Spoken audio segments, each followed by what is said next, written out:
மேல இருக்க creatures beat பண்ண நீங்க எந்த ஏலியனா ஆம்னிட்ரிக்ஸ்ல இருந்து சூஸ் பண்ணுவீங்க. ஆனா ஒரு கண்டிஷன், யூஸ் பண்ண ஏலியனா மறுபடியும் யூஸ் பண்ணக்கூடாது. ஃபர்ஸ்ட் டைனோசர், இதை பீட் பண்ணணும்னா இது சைஸுக்கு இருக்கிற ஏலியனை சூஸ் பண்ணா தானே கரெக்டா இருக்கும். எஸ், கண்டிப்பா நான் வேபிக்கு தான் சூஸ் பண்ணுவேன். வேபிக்குலாம் சப்ப மேட்டர் சால்ட் வாட்டருங்க. அதுல இப்படி ஒரு பவர் யூஸ் பண்ணும் பாத்தீங்களா, இந்த பவரை மட்டும் யூஸ் பண்ண அப்படியே டைனோசர் துண்டாயிரும். செகண்ட் கிரியேச்சர் குராமா, இதை தோக்கடிக்கணும்னா ஒரு தரமான ஏலியனை தான் உள்ள இருக்குவேன்.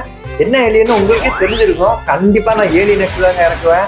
ஏலியனெக்ஸுக்குலாம் ரொம்ப ரொம்ப ஈஸி குராமாவை தோக்கடிக்கிறது.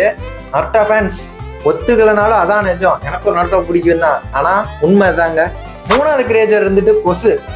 இதை தோக்கடிக்கிறதுக்கு எதுக்குங்க ஏலியனு, இப்படி அடிச்சனா காலி ஆயிடும். நானே போதும் அதுக்கு இருந்துட்டு.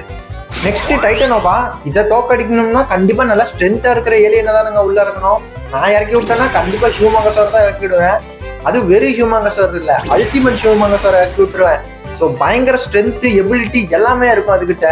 அது கையில மிசைல்லாம் விடும் பாத்தீங்களா, அதுலேயே நான் டைட்டனோவாவை பொறிச்சு எடுத்துருவேன். நம்ம கடைசியா பார்க்க போற கிரியேச்சர் இருந்துட்டு காட்ஜிலா. இதை தோக்கடிக்கணும்னா நீங்க எந்த ஏலியனை சூஸ் பண்ணுவீங்க? மறக்காம கீழே இருக்க கமெண்ட்ல சொல்லுங்க. வேணா நான் உங்களுக்கு ஒரு க்ளூ தரேன்.